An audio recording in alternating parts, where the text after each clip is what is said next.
मी घोटाचा दाना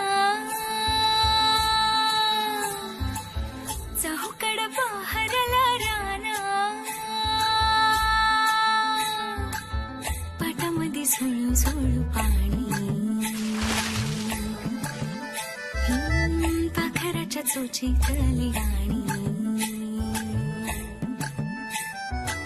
शेतामध्ये राबणारा लेक काळ्या मातीचा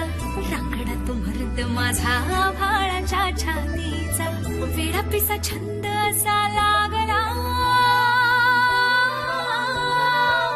तुझ्यात जीवन